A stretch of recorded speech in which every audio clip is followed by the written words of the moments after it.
the key to this is that you see something in him that no one else does, right? If he can feel seen, he can feel heard. This is what makes you special to him. Gary, today we're going to be talking about 10 irresistible texts that captivate his interest. What a headline.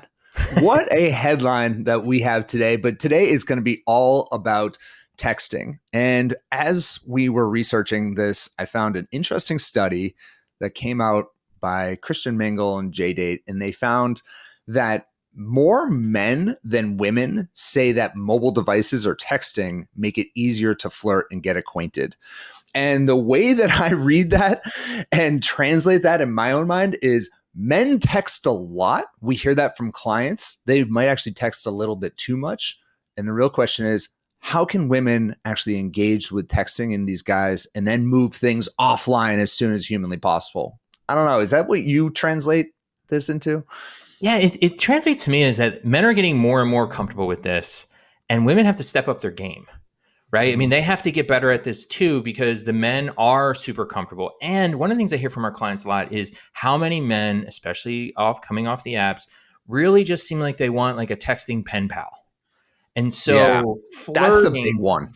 yeah, The it's like texting pen pal. you Ugh. have to be able to flirt via text so that's not just a rundown of day-to-day things, because a lot of these guys are just looking for someone to talk to and just kind of dump their day on and have, just these mundane conversations. And so you want to be able to up your text game, make it a little flirty so you don't end up being somebody's texting pen pal. Just to be clear, I feel like when you say women need to up their game, I feel like women are going to cringe to that. The way I'm reading that is men are really bad at texting. They text too much in many ways. So the only way to solve this is for women to make it more interesting, because we don't coach men. So that's Right. the best we can do here. Is that fair to say? Yes. Yeah. I mean, I was going to say too, just because the guys are more comfortable doesn't mean they're better at it. It's just that they like the texting. And so you have to be good at texting. Exactly. And it can be really hard to know what to say or how to say it. I can think of personally many years ago, back when I was single, of writing a text, then deleting it. This was before Apple would show if you're like typing. So you could like write out the whole text, then delete it, and then write it again, delete it. Now you can't even get away with that because they know that you're inputting information. But it can be extremely stressful doing this. And so I think it can really lead us to second guess ourselves. And I think the big kicker with texting is that you don't have all of the inputs that you get in real life through communication, the body language. How is he responding to it? How is he negatively responding to it? How's he positively responding to it? And without that kind of feedback loop, it can be really tricky to know, is this even working? Like, is this hitting or not? So, I was actually talking to a client last night about this, just interestingly, because she was telling me how she sent a text to a guy and didn't hear back for 3 days. And she was trying to decode if it's the right thing or if it didn't work or what have you. And just as a side note, I should say, what I told her is I said, the easiest way to go insane while you're dating is to determine if a guy likes you based on how long it takes him to respond to your texts. Like, talk about a way to go cuckoo, right? So before we get into all of this stuff, just remember, like, the speed at which he's responding and texting, given let's say it's within a couple of days, don't go too crazy trying to determine if the texts are good. Yeah, I think what makes texting good is you get a chance to think about what you can say. What makes texting difficult is that you get a chance to think about what you can say. And so it can just, I mean, for those of us who are overanalyzers, over worriers, overthinkers, I mean, it's a labyrinth. Like, it is tough. And so what I think happens is when you're in that over analytical mindset, you just the easiest thing is just default to the basics. The basics are boring though. And so how many of us end up in these text strings or these back and forths with, how was your day? Good. How was your day? Swell. How was the traffic? Boring. And people say they hate texting. That's why they hate texting. And it's because they're being boring and basic. And so, what I like about the topic today is we're going to talk about all the ways to be anything but boring, irresistible, all that good stuff. And so let's get into it. And just one other thing that I told our client last night is that until you're in little love step 6, until you're in an exclusive committed relationship, texting is really only good for two things. Number one, flirtatious banter. Number two, logistics. Like, where are we going to meet up? Where are we going to meet up in the real world? Other than that, it's not really the place for like a deep, intense conversation where you're going to understand his greatest vulnerabilities and fear in life. Like, you're just not going to get there over text, and don't expect that to happen. So use it as a tool for creating that flirtatious banter. And all it does is build some suspense for meeting in real life. That's all. That's all Yeah. texting is good for. So, Gary, do you want to lead us off with the first one? Yeah, like before we're getting into 10 specific texts. One general point though, because we are going to give you specific wordings and all that kind of stuff, which is great. What I would really just caution everybody listening to is don't write these down and then copy and paste them into your text with guys. Like, don't be canned, don't be a robot. Like, the specific words we use are not magical. As much as I would love to claim that they're magical, the specific words aren't. The approach is kind of magical, right? But it's not Yeah. the words themselves. You have to take what we're saying and make it your own, right? Yeah. I did a whole podcast recently on using AI and how people use AI to generate their text and things. It's an atrocious idea, right? It's inauthentic and all this kind of stuff. But like, you want to make it your own. And the number one thing you want to make sure of is, would you actually say this to them if they were standing in front of you in person? And if some of these, you're going to be like, yeah, that's not me. And that's fine. We have 10 of them. Like, some of them are going to be hits and some of them may not feel like you. That's fine. But it has to go through that filter of like, would I actually say this to a real live human being if they were sitting in front of me? And if the answer Right. is no, don't do it. Don't do it. Yeah. Just on All the right. AI thing, because I know you're super hot on it. We're hiring a lot here at Love Strategies, and you get these applications now with like these write-ups. And you used to just get like a few nice words, like, oh yeah, of course, I'm super familiar with you. Now it's like a 50-page novel written perfectly well. And you're like, I know what you're doing. Like, I know ChatGPT exists. Like, don't do that. It's so obvious when it's AI. It's ridiculous. So, And it's, just as like a little thing, because I do love this topic. It's so contrary to everything we teach people to do in terms yeah. of being authentic, be yourself, be confident, be empowered. It's like, no, no, no. I'm going to farm out all of my creativity and personality to a robot and hope Yeah. that finds me a non-robotic partner. It makes no sense. Yeah. And we digress. So why don't we? I wish I was there for the AI podcast. All right, Gary, lead us off with the first one. All right. So 10 texts you have to have in your dating toolbox. The first one is, again, and remember, this is not typical banter. It's, you send a text where you see something, ideally you snap a picture and you say, saw this and I thought of you. Right? It could be some kind of shared joke, something that you just thought was interesting. Hey, you mentioned you like nature. Here's a picture of a leaf that I found. Anything you want, but make it novel, make it something cool. It's kind of like a personal Instagram post just for this person, where it's a picture, but also like a little commentary. And generally visuals, like the little GIFs, like all those things, all really, really good to Is use. it GIFs or GIFs? GIFs. I Are we did old? that. Everybody says it's something different. GIF. The little animations. How about that? Well, let me tell you the key to Adam's heart. All right. If you are driving by a beach and you see a bunch of kite surfers, take a picture, send it to me, and say, saw this and thought of you. You're going to make my heart flutter. I'm telling you. Like, what a positive text that I would receive from a woman. Oh my God. Now, of course, I'm married, so don't send me those. But whoo, that's a good one. So it's always a great one. You can also do pictures of like a restaurant, or maybe there's a concert coming up and you see it, take a screenshot on your phone, be like, saw this and thought of you. Just anything that just shows that he's on your mind, you're thinking about him. It's going to create a very positive experience for him. Yeah. The second one is, I'd love to get your thoughts on something. Going to a man and asking him for advice, and this goes for both genders, is, I think, one of the greatest compliments you can give another human being. This is a really good one to do in general in life, even outside of romantic relationships. Just going to people and saying, I got this challenge right now and I'd really love your thoughts on this. Like, what would you do? It's going to it shows that you trust their judgment so much that you'd be willing to take the time to get that advice. And it's incredible how rare it is that people actually ask for advice. And it just plays into the male problem solver instinct to want to help. And you're going to see, he's going to get that text. His chest is going to puff up and he's going to say, I got that. So I love this one. For those of you watching on YouTube who got to see Adam's chest puff up, that was something to behold. I got the text. Yeah.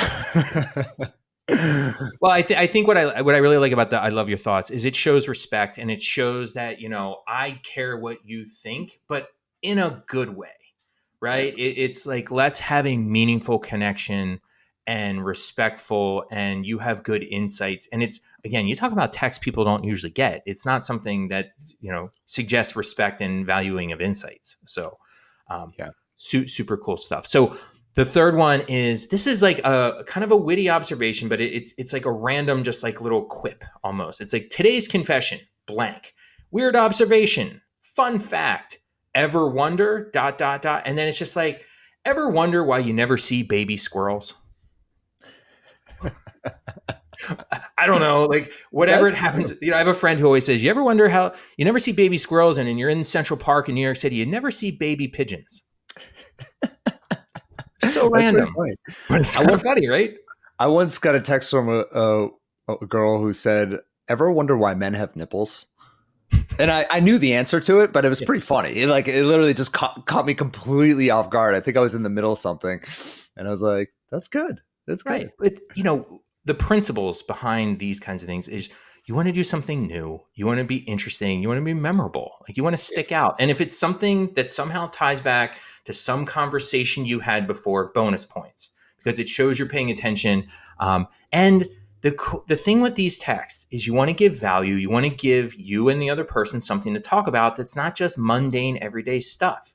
You start talking about baby squirrels. Another one, the one I'll still send this to my wife every time I see it, is like, ever wonder when you see a sock out in the wild, it's just one? It's never a pair. It's never a pair of socks. It's always just one sock. And it's like, I always put like MIA, other sock. Like, I don't know. It's just like a funny little thing. And definitely. But it's, it's the opposite of doing this. If you haven't heard from a guy in a week and text him, why haven't I heard from you? Right. Why haven't I heard from you? What a more fun way to text a guy and just be like, the sock thing. That's hilarious. It's really funny, and it has nothing to do with it's just a funny moment. And it creates, again, that fun, playful banter. Who can't respond to that? Like, it would be impossible. Even if I was completely uninterested in a woman, right, I would still have to respond to that. Not that we want guys who aren't interested in you responding, but you get my point. Like, it's funny. It's interesting. But it's also, again, like what you just said, is you're giving something that invites response. It makes it very, very easy to respond to. And that's what we want. That's what we want in these texting exchanges. Yeah. The next one is, do you know what I find fascinating about you? Or do you know what I find interesting about you? Pause. Engaging question. There is not a man on the planet who is, I think my initial response would be something weird about myself. I don't know. But at least it would be, is it that I wake up at 5 a.m. and, every morning, and I don't know, walk around in my sweatpant boxer shorts. I don't know, whatever. It would be something weird, but he'd at least be like, what? I love this one. I think this is a Gary original. Yeah, because every man on the planet is answering this text. Doesn't matter. You know what I find fascinating with you? What? Because he either thinks it's something good and he wants to hear about that, or he thinks it's something weird and he wants to hear about that even more. Right. And it's a great conversation starter. And anybody who's confident likes to hear weird stuff too. Like, it's a winner. I absolutely love it. Also, just think about it. Like, if you received any of these texts from a guy, you'd feel the same way. Like, right. You'd be, if a guy sent that to you, you'd be like, ooh, right. What do you find interesting about me? Tell me more. Right. Ooh. Do tell. Do tell. Yeah. All So right. I So love. the fifth one is kind of a playful challenge. It's they say something and you text back and like you're gonna have to do better than that, right? Right. Like they're trying to, set up a date or something. It's like, oh, that sounds fun, but you might have to do just a little bit better than that. And you got to make it clear that it's playful. It's like a fun challenge. What's nice about these fun challenge ones is it creates a balance of power. It's, hey, I can pick on you and we can kind of go back and forth because we're at the same level. It's not that we're at different levels, which is very important. Yeah. I once texted a girl this when I was in my 20s, and it was the same day date. Like I had met her the previous weekend or something like that. I remember this pretty specifically. And I don't even think we texted that much, but it was like, this was before I was a code. I was clueless. And I texted her on a Friday at like 2 p.m. and was like, hey, want to grab a drink around like 5? And she immediately just responds, she's like, you're going to have to do a lot better than that if you want to take me out. And I was like, like in Game my on. eyes, it just elevated her status to such a level. I'm like, I will do better than that. I will prove you wrong and I will do better. I will be a better man. I love that you had that anecdote because I do think there's a certain number of people who hear this idea and it's like, I can't do that. That's gonna like offend him. It's like, no, it's not. Not the right guy. It's gonna be like, oh, you need to I can do better and I will do better for you. Like Right. it's such a nice way of like reshaping the way we think about these dynamics. It's very empowering. And I think that's super important. Yeah. And really it drafts us into the next one, which is, look, I know I'm a catch. What's not clear yet is, are you? Now, this is again, these are very strong texts, and you wouldn't want to have a back to back. You're gonna have to do better than that, and then go Right. into, I know I'm a catch. What's not clear yet is, are you? You have to calibrate these things a little bit, right? You don't want Space to. them out. What's that?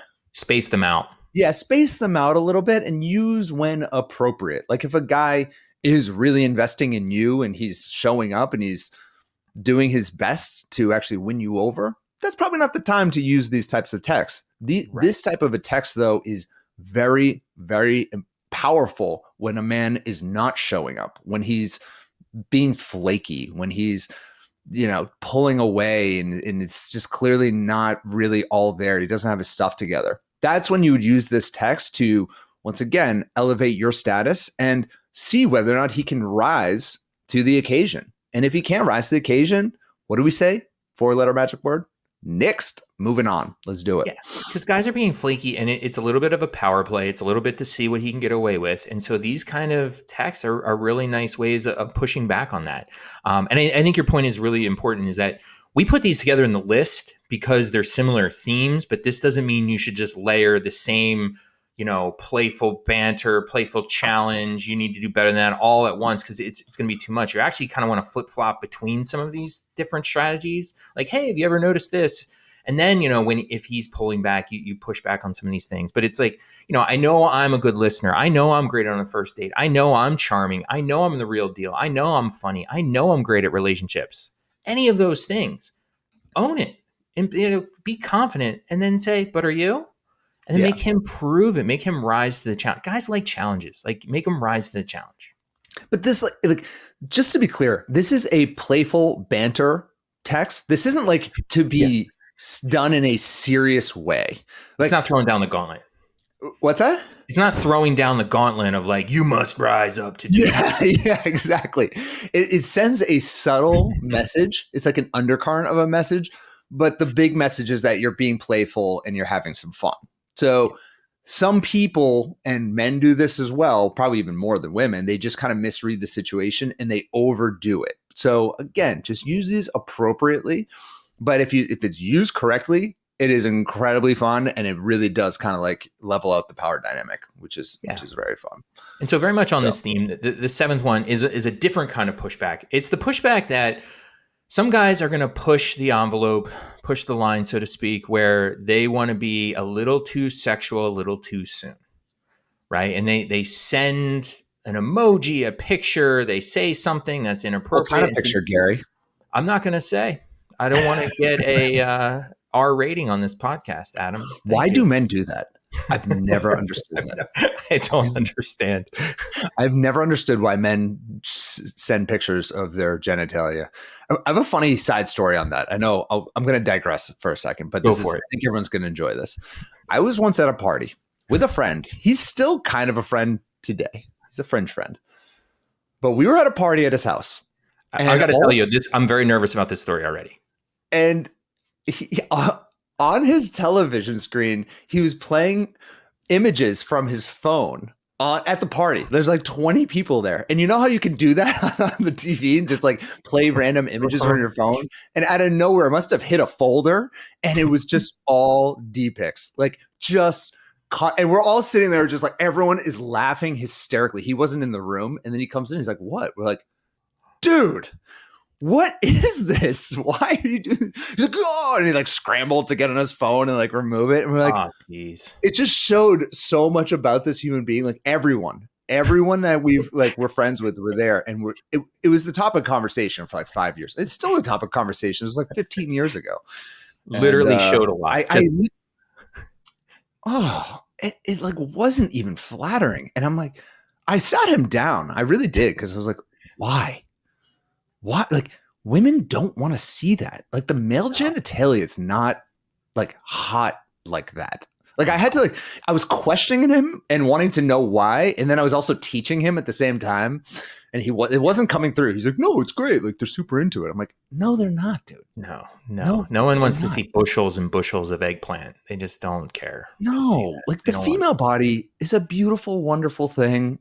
I don't recommend women sending pictures, but if they do, I don't recommend that. Clients, please don't do that. But if they do, at least it's a beautiful, elegant, wonderful thing. Typically, in lingerie or something like that.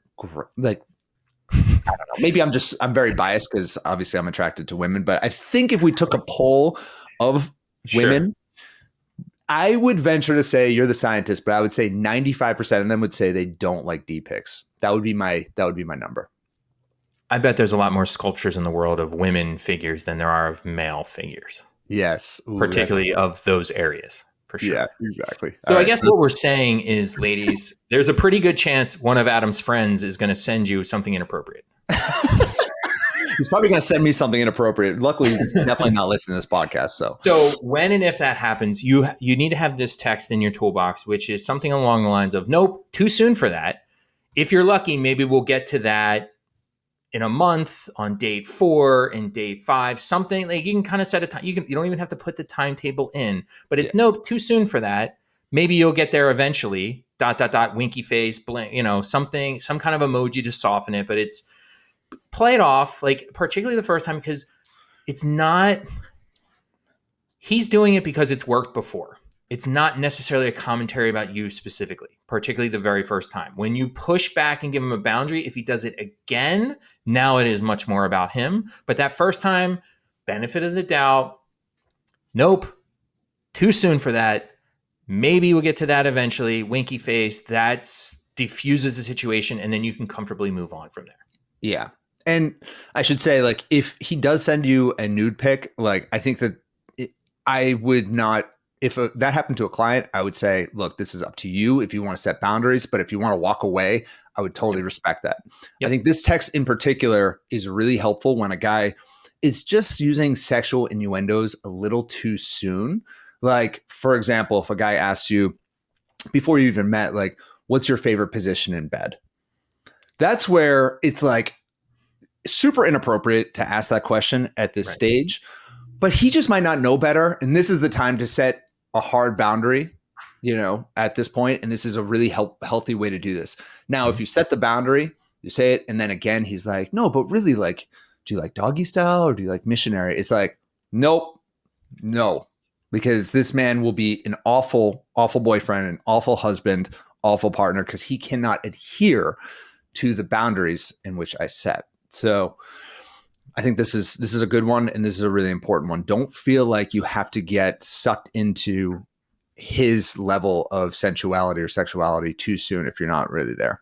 So yeah, because he's next, what's that, Gary? I was going to say, yeah, because he's going to push, and you just got to push back, and the right guys respect you pushing back. Absolutely. Gary, I think the next one is yours. So why don't you do that one? So this one's like a little bit of a challenge as well, because I just think guys respond really well to playful challenges, particularly in a flirting context. This one is life's all about choices.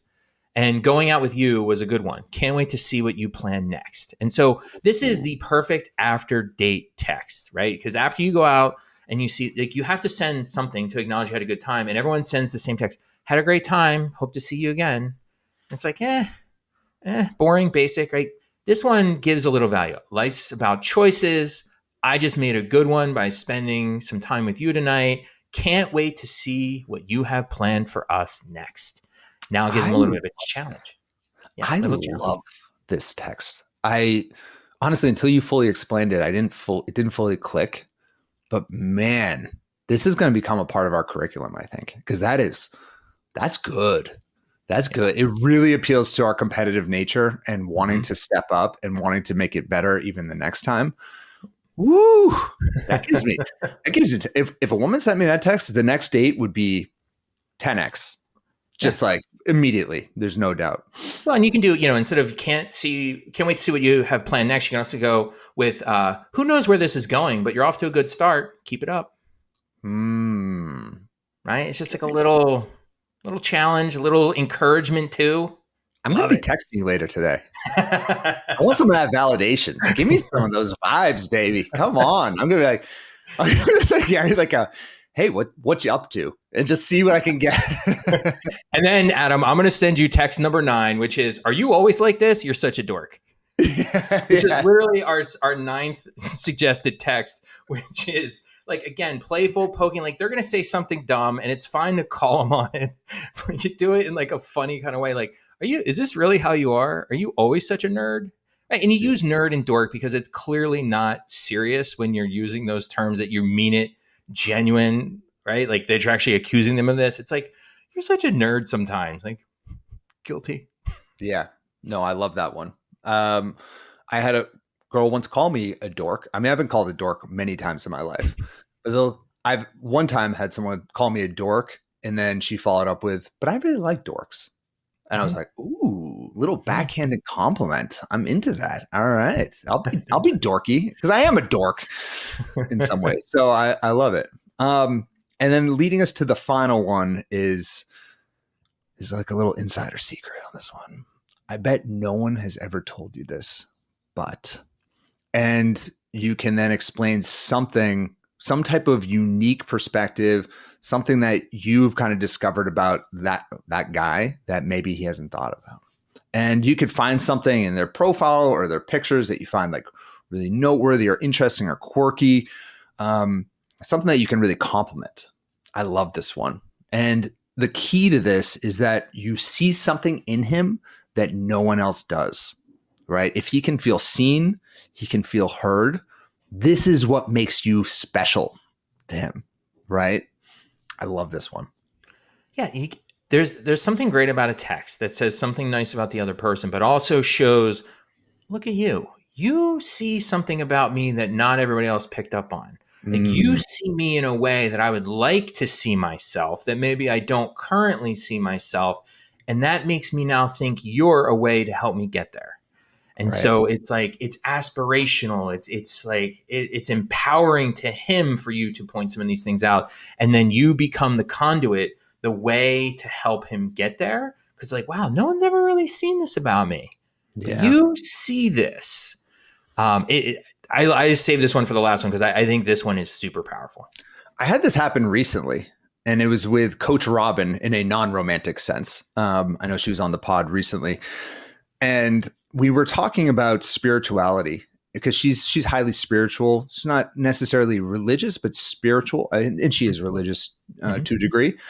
And I was like, I'm non-religious. I'm not sure how much I want to intertwine spirituality and what we do. And we kind of were debating, and she stops and she says, Adam, I bet no one's ever told, she said something like this. I bet no one's ever told you this before, but you are extremely spiritual. You just don't know it.